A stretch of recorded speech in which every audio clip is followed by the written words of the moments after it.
them, Ronni. That's up to them. I can't. It is? Oh, okay. Yeah. Okay. All right. And you didn't get an answer back on your text, right? I did not. Okay, no worries. If you get an answer, just text me in the broadcast, okay? So, okay. Along with correct spelling of the name. So our event is showing up, and it's making my computer slow down. And I'll share it quickly. And we are on a little bit of a delay here. It's like a 25-second delay, and so TV is just now picking us up. So when Ronnie's done, I'll do the introductions.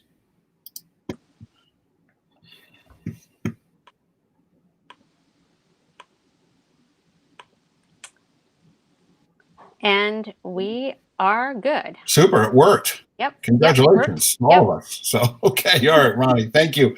Welcome to the WeHa.com Weekly Roundtable. I'm John Lyons, joined as always by Ronni Newton, the managing editor of WeHa.com. This week, we welcome two of West Hartford's brightest and the first married couple ever to appear at the same time on the show, Alicia and Matthew Dix.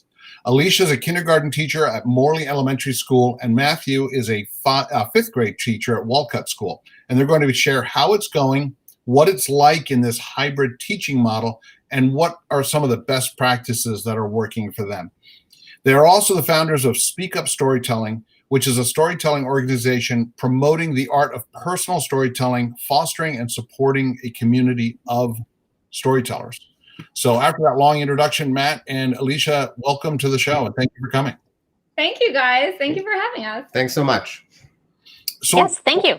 So let's start. Obviously, this is a really interesting show, and I've been looking forward to the show because you guys, you do a lot in the community. First and foremost, you're both teachers, and I've mentioned the schools you're at, and we're facing a completely different method of learning this year. So I want to talk to us a little bit about how's it going. Just give us kind of an overview. Okay.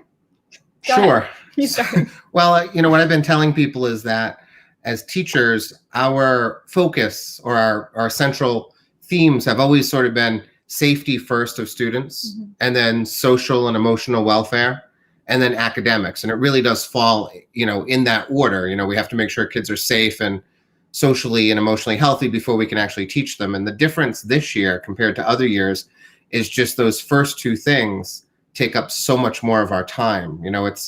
It's really a constant sort of, omnipresent thought that we need to keep these kids safe at all costs. And so while a lot of my energies typically would have been thinking about how I can get this kid to move forward in this, academic realm, I'm often thinking about, are my kids socially distant? Are they masked? Can we get outside as much as possible? Those kinds of things. So I think for teachers, I think the job is the same, but the priorities have shifted simply because of the environment we're in. But other than that, the things we're trying to do as teachers every day remain the same. You agree?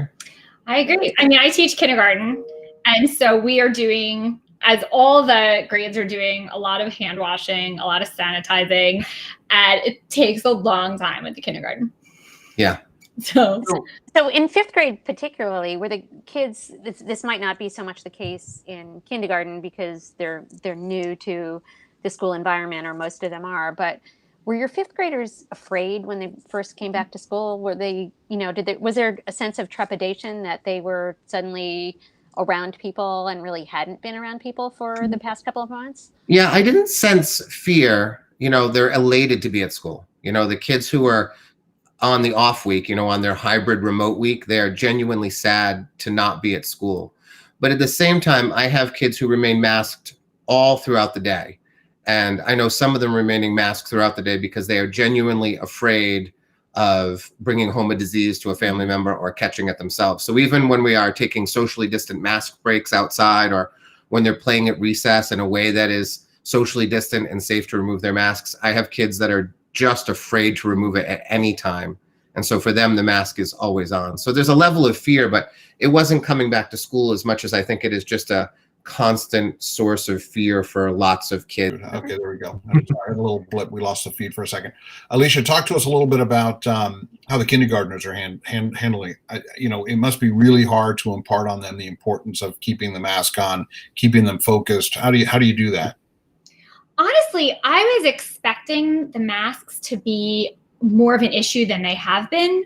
Most of them, it hasn't been an issue at all. I have to remind them sometimes to pull it up over their nose, but not because they've taken it down, but just their little faces are so little and the masks just slip down. So sometimes I'll just tie them, make little knots in the back. But they've been shockingly great about keeping their masks on. I'm finding the distance is the harder thing. And their parents have done an awesome job preparing them. Like, they knew already. I wasn't telling them anything they didn't already know. And we just spread out. And the other thing I think with kindergarten is this is their first time in big kids school. So they don't really know how different it is from past years. And even the kids that were in preschool, which is most of them, they've been out of preschool since March. So this is almost, and they haven't lived that long. So in terms of percentage of their life, this is like very new for them. They've really been doing a great job about it, better than I expected. And they go along and we wash our hands, we use the sanitizer. I've been really pleasantly surprised about what a non-issue it's been in terms of their compliance. Yeah, I sometimes think it's easier for the kids than it is for the adults. Yeah. Alicia's kindergartners, for example, 20% of their life has essentially been spent in a pandemic, and they don't remember at least half of their life to begin with. So this is like a very normal thing for them. Whereas for me, it's not good, and I'm not used to it. Matt, that's funny. I have a feeling we're going to be talking later in the show about perspectives, because I think you've got some really interesting perspectives on things, and I think you've just demonstrated it there. It couldn't have been more accurate, and yet I hadn't thought of it that way. I mean, these kids really, when you think about it, a major chunk of their life has been under pandemic condition, so thankfully they're used to it. I mean, I hope I'm okay saying that. What about you guys? What do you wear to school each day, and what are you guys doing to ensure your safety and you keeping the kids safe from a potential germ perspective? I thought a lot about this before school started. I was really concerned about what I was going to wear, and I knew teachers in some places were wearing scrubs, and should we wear scrubs? Mostly, the thing about the scrubs was that they're just easy to wash. And in terms of sweaters and things, you can't just throw all your stuff into the laundry every night. But in retrospect, I think I was worrying about it more in terms of something that I could pinpoint to worry about. It was something I could just sort of hone in on with my worry and focus on I can't worry about all these enormous things. So let me think about what I'm going to wear and worry about that. And I'm finding that I don't feel too much. There goes Charlie.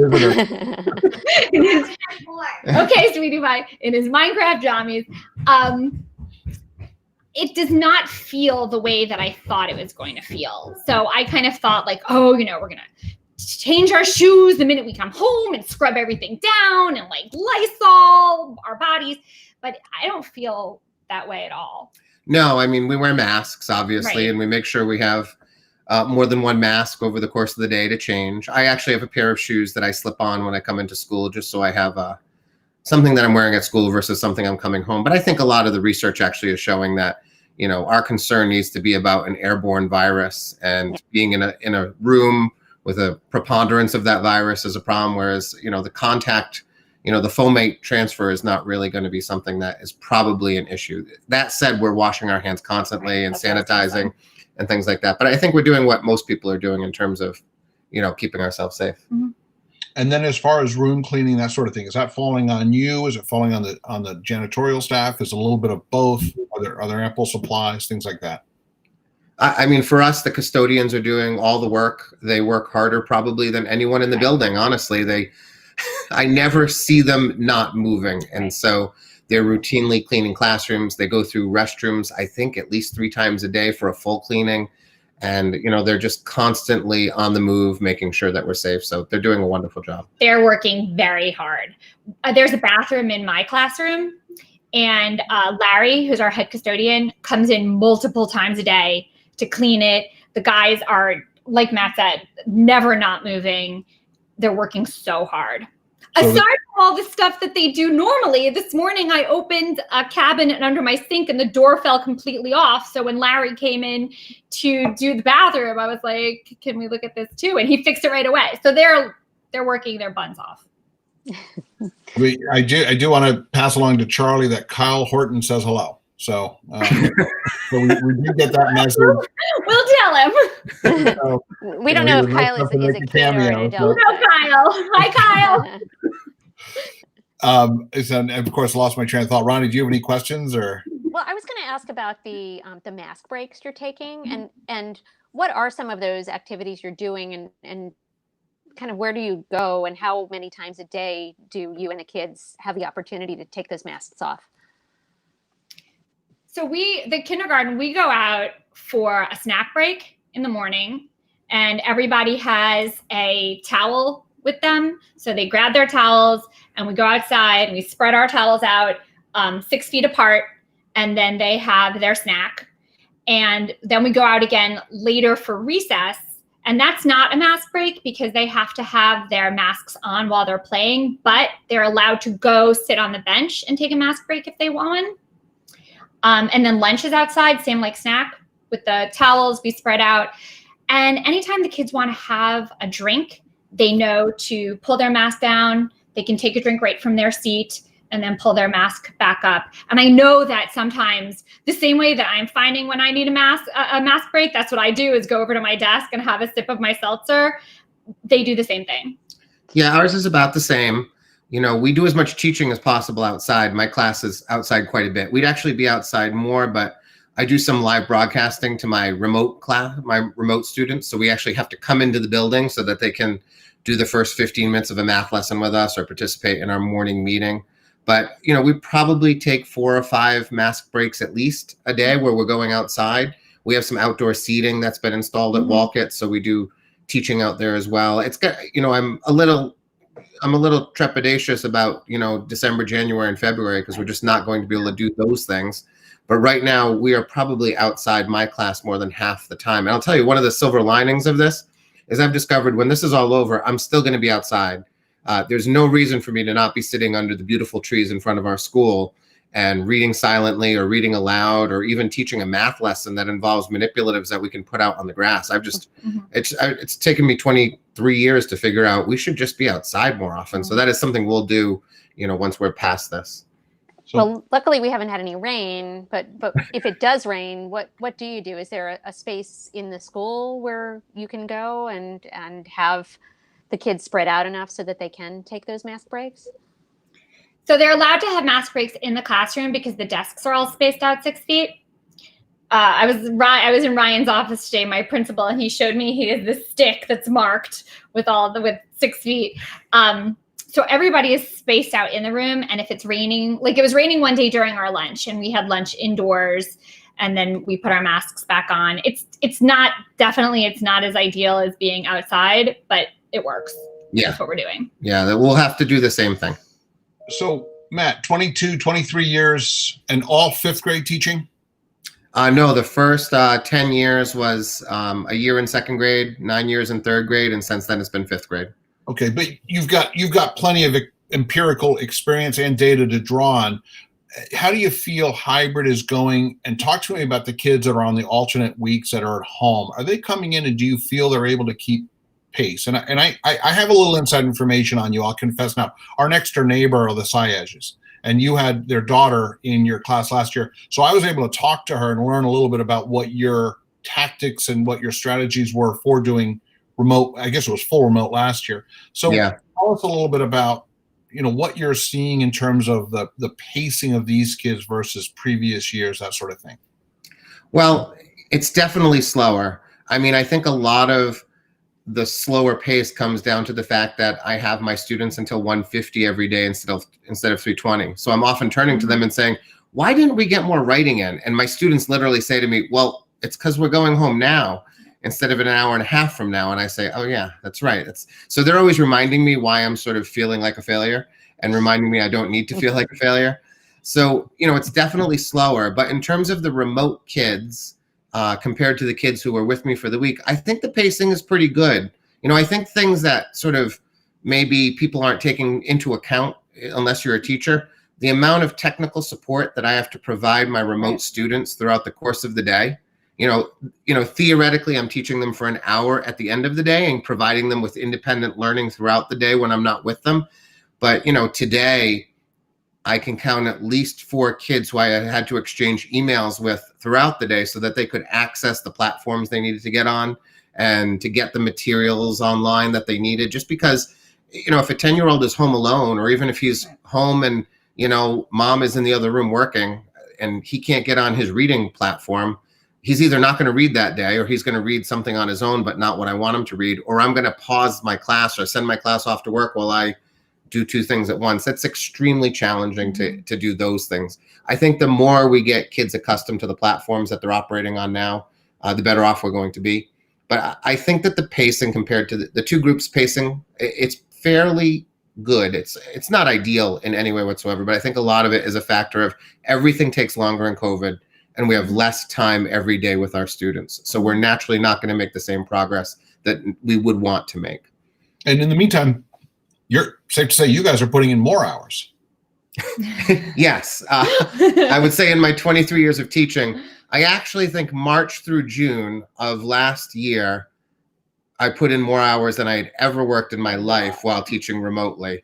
And this period of time is comparable, but I actually think the spring was even harder than it was now. Being with kids is just easier. When they're 2-dimensional objects in small squares, it is incredibly difficult to teach kids. It's incredibly difficult to keep their attention. So we are working extremely hard. I don't know a teacher who isn't working harder than they have ever worked before in their lives.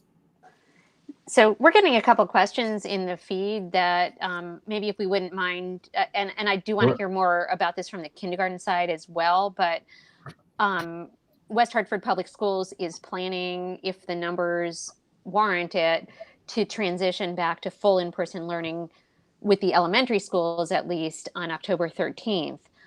Have you had discussions or do you know how that's going to be working? So it's probably going to be a lot harder to have all your students 6 feet apart. Where are you going to be able to take your mask breaks? That's going to coincide with the weather getting colder and maybe not as nice for outdoor education. How do you envision that working? Well, we haven't gotten a lot of formal information on it yet, just because I think that we're in a position where the district is waiting to see where the numbers land, and that's going to determine lots and lots of things. So I think we're in a holding pattern. I mean, ideally, when we get the kids in, we're not going to be able to socially distant like we do right now, especially depending on the classroom size and the weather. I think ideally kids are going to be 6 feet apart much of the time, but not all of the time. I think that's just a reality that we're going to be dealing with. I know the kids are desperate to get all back together. And as teachers, we desperately want them all back together. But I'll also tell you that I don't think there's a teacher in the district that is not aware of the dangers of having 20 kids in a room with them versus having 8 or 9 kids in a room. There's a difference in terms of the preponderance of virus and things like that. So we're hoping the numbers stay low and that we can do this in a safe way. I think as teachers, we want them all back with us. And I know the kids feel the same way, though. Yeah, I mean, I think that the same way that, we've been waiting for guidance, things are kind of coming as they're coming. And I think when that time comes, they'll let us know what we need to do. But it's also like, I know that those plans are in the works too. And so because nothing is set in stone yet. Right. Everything's fluid, right? Yeah. I mean, you have to be as nimble as possible. And, if I was in Tom's position trying to decide what to do, I think the wisest thing to do is to wait as long as possible before making a decision, because at that point you have the most information possible in order to make a decision. I think that's really frustrating for parents. We have 2 kids at home who we have to childcare our way through our lives right now, and we understand that. But I do think that ultimately, if I'm in his position, and why would anyone honestly ever want to be in that position? but if you've chosen that job for reasons I'll never understand, I would not want to make a decision until I absolutely had to, even if it means terrible inconvenience to parents in terms of childcare and future planning. Because I think ultimately it's the safety of the kids and the safety of everyone in the school building, teachers included, that that's the paramount, the paramount concern in terms of decision making. We had the superintendent, Tom Moore, on our show. Ronni went back in May or June, and I think it was on our show that he made this comment where he said the average shelf life, if you will, or the average tenure of employment for a superintendent of schools was 2.5 years, right? Do you remember that, Ronni, or not? Oh, I don't remember him saying that. I thought, if I'm misquoting, I apologize, but I thought I heard it, and it just really, Matt, I couldn't agree with you more. I don't envy it. It's a thankless position, especially now, and you couldn't have said it better. Wait for the data to come. Wait as long as you can. And I know that is frustrating to parents, but it's the right thing to do for the safety of our kids and our community and the progress of our kids and education. So back to Ronni, you had asked Alicia to come back on kindergarten a little bit. I didn't mean to cut that thought process off. Well, no, I just wanted to make sure we were getting, the perspective of kindergarten, how it's going in terms of being able to teach them at the same rate, with some of the kids being at home and some being in the classroom. And I know that they had talked about, the likelihood of leapfrogging. So the kids who were in the classroom learning more and then kind of catching up. Right. The thing is, I can't give my students work to do that's like, now you guys read this, and then in our hour together later, we will, critique it. So they don't read. So they are, and honestly, oh my gosh, I feel for their parents, because these are beginning of the year kindergartners whose preschool time was cut short, and beginning of the year kindergartners need a lot of guidance, a lot of patience, and a lot of hand-holding, and they really can't work independently. So my goal in what I'm trying to send home, and I want to say that one of the things that's really been fantastic is the camaraderie and teamwork of the teachers. I think the teachers are just doing an awesome job supporting each other and helping each other, and everybody is there for whatever you need. Honestly, my across the hall neighbor, Jill, there was a day that she was on her planning time, which we have less of than ever, and it's precious. And I needed to run out and use the ladies' room. And she came in my room, no problem. She's like, I've got this. And she's taking my class for me. Everybody is really pitching in and helping. And that is true too for the work that we're sending home for the remote kids, for the kids who are at home that week. My team is collaborating really closely, and we're also working with the group of kindergarten teachers at Wolcott so that we could all just help each other and support each other and spread out the work. But the work that I'm sending home, I'm trying to make it the kind of work that they can do a little independently, at least. Once their parents get them started, they can, if their parents are like, you need to cut this out and glue it, then they can cut it out and glue it. It's different in the kindergarten. But we have, with these small groups that we have, I do feel like in school, we're moving faster than I might have thought we'd be doing. And I'm really new in the kindergarten, so I don't have all this experience and to draw upon from my past years. But we have a puppy visitor, sorry. Never a need to apologize for that. But because we have so few kids in class right now, and I can hop around to everybody, we're getting things done. Yeah, I think it's a lot harder. K2 teachers are the people I feel for the most, because I'm dealing with passwords and technical issues with kids who can actually do things. I can just say, I can hear your phone dinging through your computer, so do me a favor and YouTube that and find the solution before we meet again. and like that just gets taken care of by the kid, whereas you can't say any of those words to a kindergartner. So, at least in third, fourth, and fifth grade, I think the kids tend to be a lot more independent. So I think the learning and the planning, frankly, is going to be a lot easier. I feel for my K2 colleagues. So talk a little bit then about level of parental involvement on each grade. How heavily involved do the parents need to be to keep these kids moving forward? The kindergarten parents really need to be involved. Yeah. I mean, there's no way around. And the time that we're online together, that last hour of the day, all the kids are with an adult, whether it's a parent, some kids are with a sitter. I'm seeing a lot of grandparents, which is awesome. But everybody needs a parent there. They're helping them mute and unmute, and they're handing papers over. They're being they're like over to the side, but they're totally there. And oh gosh, I'm so thankful to them, because it really has to be a partnership. Like, I can't help them without the parents' involvement. And I know the parents are looking to us for providing all of that work. So are some of them at like daycare centers, or like at Elmwood Community Center, and kind of dialing in from there? Do you have? I know there are kids who are, none of mine, but I do know that is happening, and that a lot of the places have people dedicated and spaces dedicated to helping the kids do it. Do you have that? No, I mean, in fifth grade, ideally what I'm trying to do is to push them towards more independence. Mm-hmm. I'm really trying to get them out of their parents' hair whenever they can, because they're capable of doing the work quite often without parent help. So, I have tremendous support from the parents, but I often use the parents as leverage for the kid who sort of starts to disappear during his remote week.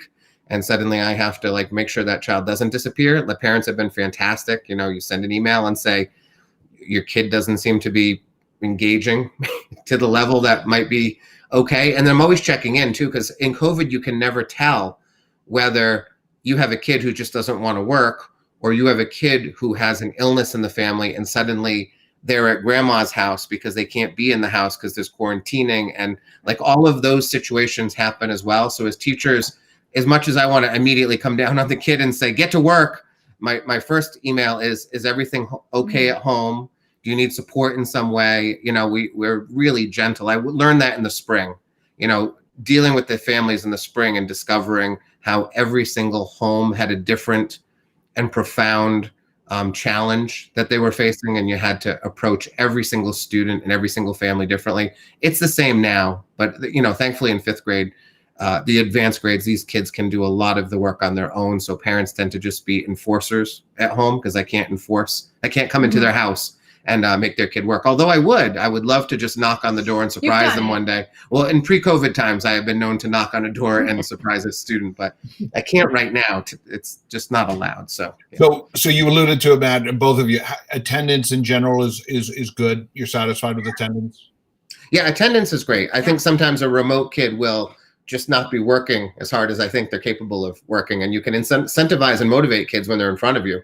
But otherwise, you're going to sort of need some parent support sometimes to get that motivation going during those weeks that we don't get to see them quite as often. Gotcha. And you guys, we've been doing this too. Like in the spring when we were home, Matt was teaching fifth grade. Our daughter was in fifth grade. I was teaching third grade. Our son was in second grade. And if anyone should have been killing it in terms of teaching their kids at home, it would have been us. And we were not. Our kids were on Minecraft and watching Victorious on the Disney Channel, because we were 100% of the time working. And so I think that we have a lot of empathy to knowing that no matter how the situation might appear, everybody is just doing their best, and everybody has circumstances that you might not be aware of, and we all just have to pitch in and help each other out. Yeah. Be understanding. Our awesome curriculum specialist said to me early on, once we got home, compassion over compliance. And that has been just my goalpost in everything since this began. Yeah. Yeah. What would you have done if your kids had been in kindergarten? I don't think they would have learned a lot. I mean, I do really think it's hard for the kindergarten and first grade parents, especially. The kids really can't do it without an adult helping them. They don't do it in school without an adult helping them. That's why there are paras and aides and, people in those grades. Yeah, it's just, we have someone who takes care of our kids because our kids go to school on Tuesdays and Thursdays. Our kids go to school on Monday. You don't even know. Mondays our kids and go Thursdays. to school on Mondays and Thursdays. Right. So the other days they're here home with our childcare person, who thankfully we can, make work in terms of finances. And even if you have the finances to make it work, sometimes finding someone who can do that and who is good and who you trust in terms of their COVID bubble, all of those things are enormously challenging for people. And, we're very lucky that we have someone working with our kids, but I don't know what we would do if we didn't have Monday and Thursday. That's kind of a different schedule than. Oh yeah. Yeah. It's very different. Yeah. Yeah. Just to complicate it a little bit.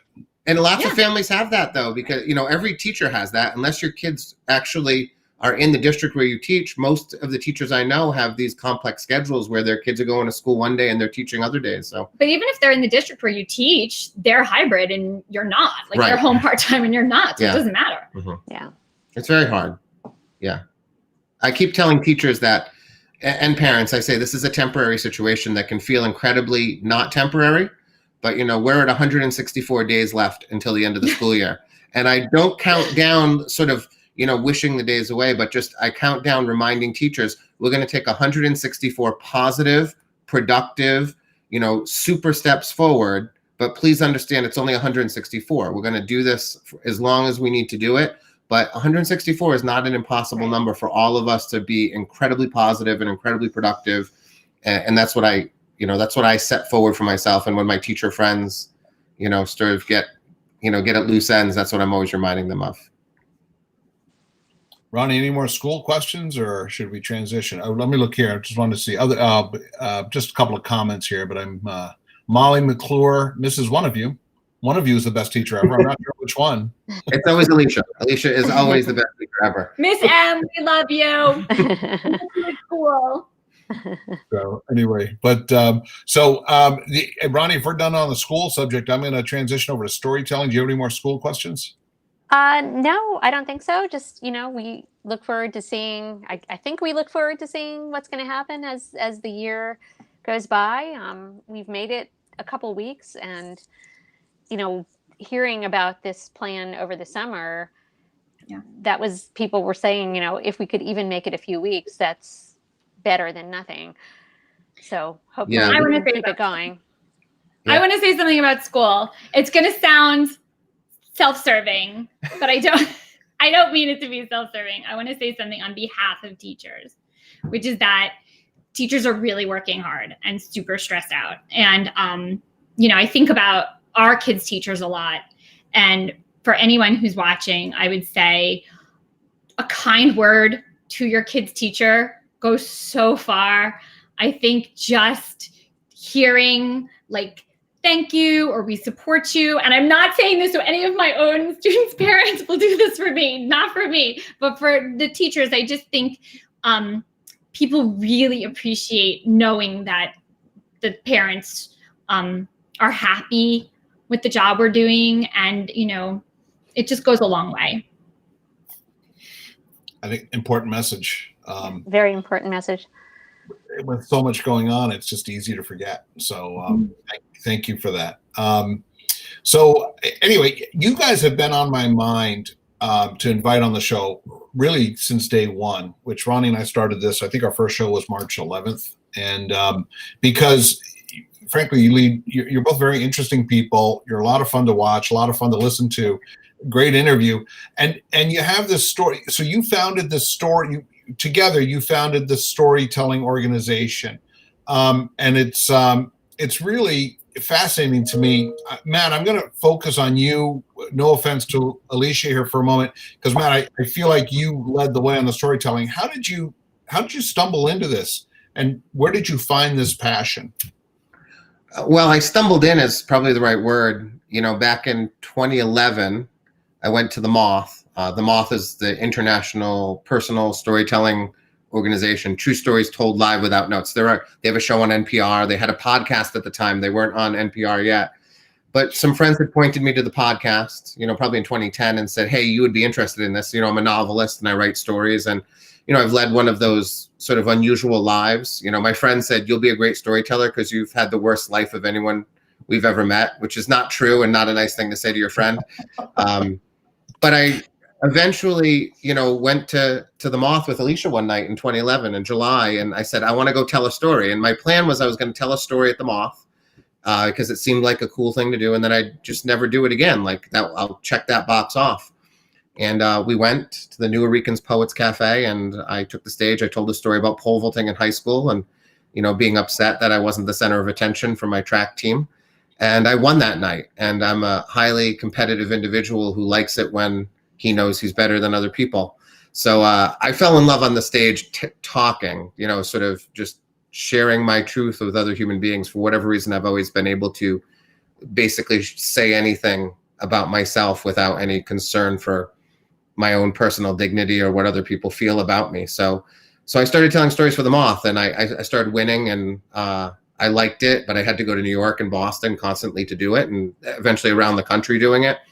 So in 2013, I mentioned to Alicia, maybe we should start this in here in Hartford. Ulterior motive being I would be able to tell more stories here in Hartford and not have to drive so damn far all the time, but also because there was really not a lot going on here in terms of storytelling. And so in 2013, we went to Real Artways. Although there is now. Yeah, now there is, yeah. Well, we went to Real Artways in 2013 on a snow day, actually. We were home alone, and I said, I'm going to go talk to Will Wilkins at Real Artways, and that's how it got started. We had our first show, and we expected 40 people, and we ended up with 140 people. Yeah. So it took off from there. That was the first place I saw you speak. Well, both of you that's where I met you, was at Real Artways probably 4 years ago now, I would guess. So Alicia, as he's discovering this passion and starting to really embrace it, in 2011, 2012, did you, and I'm not trying to be troublesome here, but I'm just trying to understand how this whole came together. Did you feel left out? Did you say, hey, I feel like I've got a story to tell, I've got stories to tell, do I want to be a part of this? Like, how did it come together that you founded Speak Up? So let's see. So we had a brand new baby in 2012. We had Charlie. And so, no, I wasn't like, let me go to New York and be out until 1, 2 a.m. so that I can go with you. And I was definitely loved the idea because it was always fun to go. I always enjoyed going, and I liked to hear him tell stories and other people. I really liked the scene. It was a really great scene. It was pretty evident pretty quickly that the people who were doing this in New York all knew each other and were really supportive and really awesome to each other. And I liked that aspect of it a lot. And so we were talking about it being great to have a show around here, but it never occurred to me that I would be involved the way that I am. It was Plato's idea for me to host it, I think, right? Was it Plato's idea? Well, I know there was a moment when we were trying to decide what it would be. And I know that you actually said to me at one point, you said, I don't want to be in the background this time. Right. It is. So Matt, it's been interesting over the years with Matt and his books and his speaking and his very minute celebrity status that we go places together, and I'm his wife, which is super, and I'm super proud of it. But you go to a lot of things and it's like, oh, you're the wife again. And I didn't really need to be involved in another wife venture. I wanted, if I was going to do it, I wanted to do it in a more involved way. Yeah. But hosting was not I didn't think about that. No, she had never done that before. She had never spoken. And again, I speak from experience, and I definitely remind me if I forget to get to it toward the end of the broadcast. I want to give your webpage and let people know how to follow you guys, because I'm as enthralled, Alicia, with you because you're hysterical. I mean, you do the introductions, and I can tell it's not scripted. It just, you introduce people, but you'll say something that is just really funny, really engaging, and it really, warms the crowd up. And so that's why I just love the partnership you two have developed, whether it was by chance or by design. And one of the reasons why I wanted you both to be on the show, why Ronni and I, sorry, Ronni, didn't mean to leave you out there, but why we wanted you to be on the show to talk about it, because it's, and I highly recommend when we get back to real live outdoor or in-person things, you got to go to one of these things. They're fantastic. Oh, I've been. Yeah, you've been. Yeah, Ronnie, you've gone to them. Oh, well, right? You're telling the public to go. Yeah. Oh, yeah. Definitely. Yeah. So, so I made a comment earlier because I really liked what you said about these kindergartners, how such a big part of their life has been, and about how you see things you're able to step back, see things from a different perspective. And I think it's a really important perspective. Can you talk to us a little bit about, and feel free if you have a story that ties in, you've got the floor, but I'd love to hear more on that. In terms of storytelling, you mean? Yeah, just yeah. How do you, because one thing I admire about you is you're able to step back and really look at things from a different perspective and really take ego out, at least in my opinion, take ego out of it, take personal opinion out of it, and really step back and look at things from a different perspective. And I think it allows people to grow. Let's go to the pole vaulting story. Now, I've seen that. I've listened to that. And, you talk about Jim Beam, you talk about Jack Daniels, and it's just it's such a great story. And the takeaway from it is, hey, I don't want to give it away, but it's a fabulous takeaway. And I just feel like not a lot of people could do that. How do you do that? I guess, what I understand, and I don't know why I understand it, it's been something I've done all my life essentially, is, I think that the mistake we make in this world is that we see vulnerability as a weakness when I see it as a strength. I think it's actually the braver, the more courageous, the more admirable thing to do is to say the things that most people are unwilling to say. It would be very easy for me to stand on a stage and say, tell the story of becoming an internationally best-selling novelist. That's a story I would never tell in a million years, because no one actually wants to hear that story unless you are the parent of the internationally best-selling novelist, right? But, particularly, all you have to do is turn on the television and listen to politics. And somehow, we seem to have become convinced as a country that the person who says the most positive things about themselves, whether it is true or not, are the people to be admired. And I disregard that completely. And I think I found that over the course of telling stories all over the country and all over the world, it is when I speak vulnerably about myself and I say the thing that, is perhaps embarrassing or shameful, or I speak of the biggest mistake I made, or, the foolish thing that I've done. That's when people come and they share their deepest secrets with me, the things that they've never shared with anyone before. It's the stories that get people close to me. So, I am always avoiding speaking of myself and of my accomplishments, because you would not want to hear them either. There was a night actually in this house when Alicia went out for the first time after Clara had been born. It was 3 weeks. Clara had been born. Alicia went out with her friends. Longer than 3 weeks? I don't think it was. All right, whatever it was. It was 6 months. But I was home. Thank you, Ronnie. I was home alone with Clara for the first time in my life, right? And I was killing it. I put her to bed. Everything was fine. I came downstairs. You already knew how to tie her shoes, though, right? Yeah. Yeah. She was actually born with fine. that. Yeah. It was great. But I'm downstairs typing away. Alicia's out with her friends. My kid's asleep. I'm so happy. My baby's asleep. I finish a chapter and I'm so excited about it that I decide I deserve a Diet Coke. So I get in the car and I start driving to 7-Eleven with my infant daughter upstairs. Not because I thought it was okay to leave an infant daughter alone, but because I forgot she existed. I genuinely forgot for a moment that I was a father and that there was another human being who I was responsible for, right? And I could have kept that a secret for my entire life, because I saw the 7-Eleven, I realized what I had done, I came home and I thought, no one knows I've done this. I never have to tell Alicia that I left my baby at home and I forgot she existed for a small period of time. But I knew, first of all, I have to tell Alicia, because if I lie about this, all the other mistakes I'm invariably going to make, I will have to lie as well. So I don't want to build a foundation of lies. But I can't tell you how many times I tell that story on a stage and people come to me and desperately share their failure as a parent that they've been holding inside, fearful of saying to anyone, and suddenly they have someone to speak to about it. Because it's not an unusual thing. I mean, it's unusual to hear someone say it out loud, but it is not unusual for people to make ridiculous and ludicrous parenting decisions like the one I made that night. And I think that's just something I recognize in my life, is I'm always looking for the cracks. People want to hear about my cracks and my flaws. They don't want to hear about, any successes I happen to have had. Well, that's one thing I pick up from all of your stories, is they tend to be very humbling, very self-deprecating, and very reflective. And I for one appreciate that. And you telling me this story, which I had not heard, Ronni obviously has, brought to mind where I did the same thing to my niece, where I was left to babysit for my niece. She was 3 or 4 months old, and I ran out for an errand and realized it, and in horror. Fortunately, yeah, but those things happen.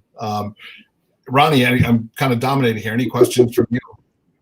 No, I haven't left anybody in the house alone. I don't think women. I have. I don't think women do. I think that if their instincts, they're better at that than men are. So actually, one of the first times one of my friends who had children before the rest of us did, I was watching her 2-year-old daughter on the side of the soccer field. Her husband was actually on my husband's soccer team, and she was somewhere else, and I was in charge of watching her daughter.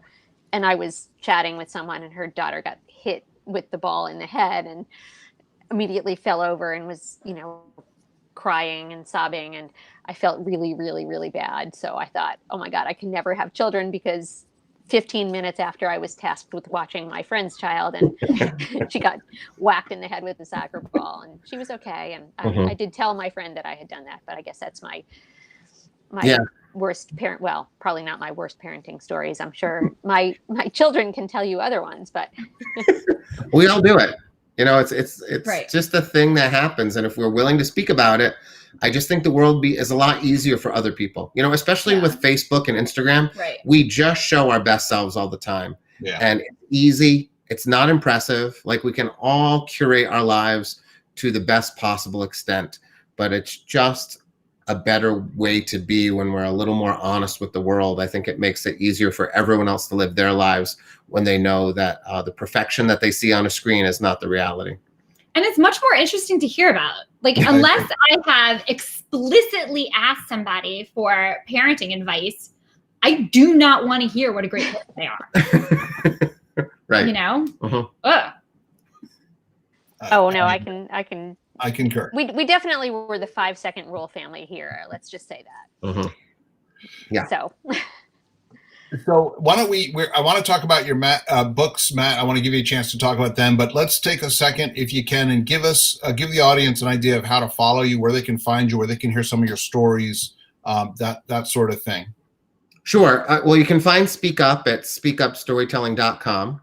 We're doing virtual shows now, so we have another show next month. So you can log into our Zoom and join us. It's the tickets are $10. Half of it goes to the Connecticut Historical Society. A portion goes to COVID relief. I work with Yale New Haven Hospital on storytelling, so we send a portion of our proceeds there every month as well. So it's a great opportunity to hear stories. A silver lining in this pandemic has been we have storytellers from all over the world now in our shows. An audience. And audiences from all over the world, right? We did a show on Saturday, and I think I counted 9 different states that we had present and 2 different countries.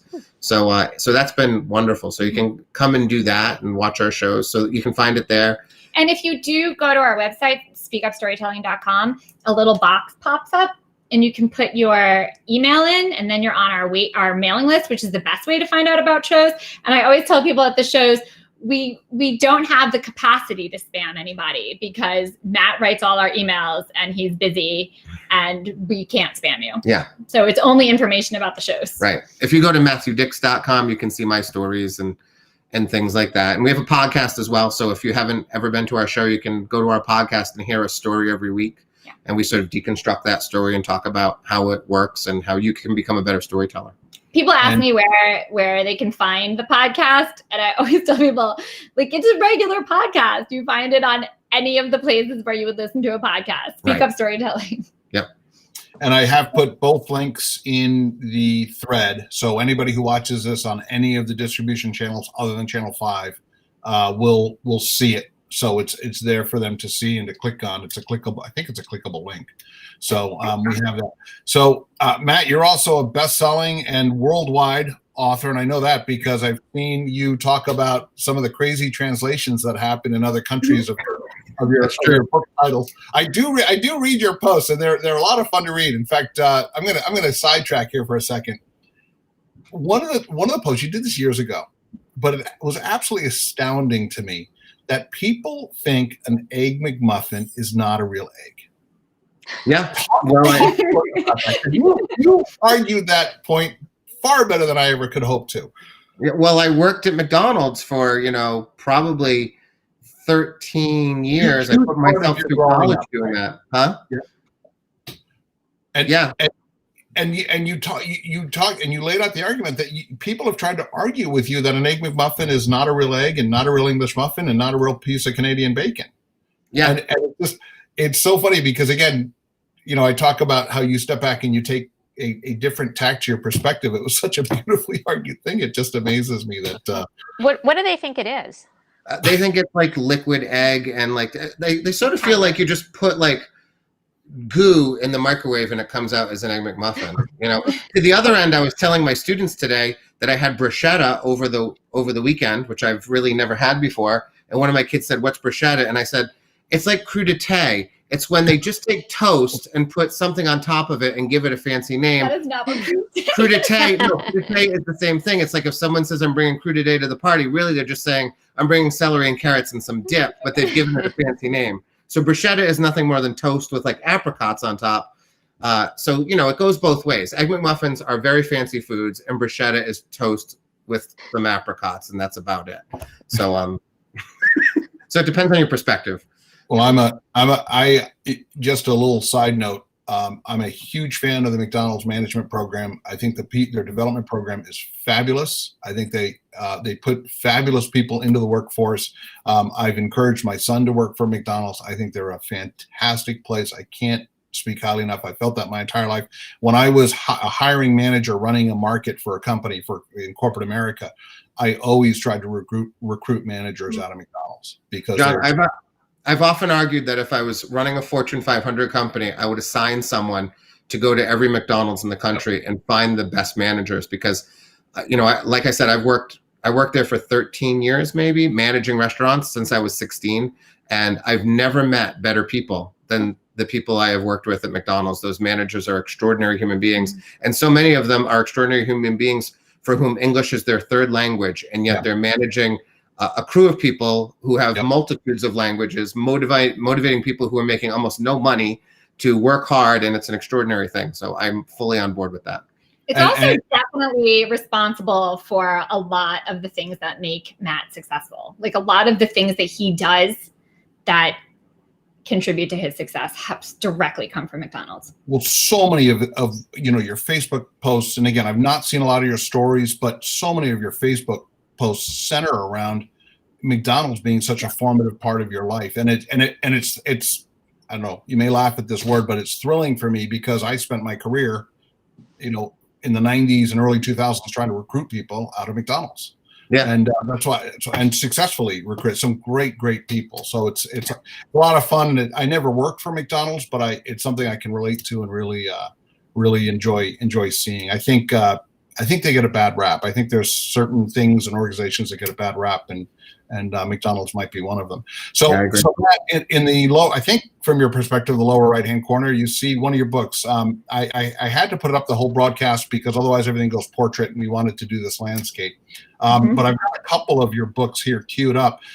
Give us a little teaser. I've not read this one, and I really want to. In fact, I was going to call you and try to come buy a copy, and I just didn't have time over the weekend. But tell us a little bit about this. Is one of your more recent, possibly your most recent published book in one sense. Yeah, it's my most recent book. I have one coming out in January, but this one came out last March maybe. And it's stream of consciousness, right? I'm sorry? It's a little bit of a stream of consciousness, from what I understand, right? Well, it's actually lists.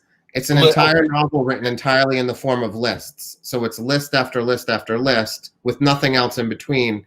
And in the course of reading the lists written by this obsessive list maker, the protagonist of the book, you get a sense of what the story, what the plot, what the narrative is. It takes place in West Hartford. It's a novel that began accidentally. I was writing lists for my colleagues, like literally in faculty meetings. I would write a funny list, when we were bored or when we were annoyed, and I'd pass it around the table. And it was in a journal that I started keeping. And then I started writing lists all over the place, just adding to the lists. And eventually it became a book. It wasn't a book I wanted to write, actually. It was a book that my agent and Alicia and my editor believed in long before I actually thought it was going to be a book. I thought it was stupid until until very late in the process. The Washington Post named it one of like the 9 books you had to read in the summer. That was the moment when I realized, oh, maybe it's not stupid. But I genuinely thought it was stupid until that moment. And even after that moment, I had thoughts about its stupidity. But it works. Really good. Wow, Yeah. now I definitely need to read That, it now. yeah, this is one that's going to be on my reading list because I think it's a quirky approach to a novel, and I think it's something that really seems to work. So I'm going to bring up another one here, and I'm sorry we're going a landscape here there for a second. So Ronni, I think you've read this one, right? Memoirs of an Imaginary Friend. Yes, I have read that one. Matt, tell us a little bit about this book. It was actually born at Walk at School. It's the story of an imaginary friend. It purports, it sort of puts forth the notion that imaginary friends are real people, are real beings that we just can't see. I was doing recess duty with a student teacher one day at Walk It, and we saw a 5th grader talking to a tree. And she said, "Why is that boy talking to a tree?" And I wanted to tell her because he's a 10-year-old boy. There's really no telling. But I didn't want to sort of depress her in that way. Make her understand the truth of 10-year-old boys at times. So I told her maybe he's speaking to as an imaginary friend. And I had an imaginary friend as a kid, one that I didn't realize was imaginary until much later in life. I genuinely thought he was a real person. And that student teacher said to me, "That would be a great book. Imagine like you wrote a story about an imaginary friend, like they were real, like you used to think." And I thought it was a terrible idea. Again, I thought it was a stupid idea. It's unlike any of the other books I've ever written. But once again, my wife and my agent said, that is the next book you should write. I started writing it out of spite. It turns out to be my most successful book. It's published in 25 countries.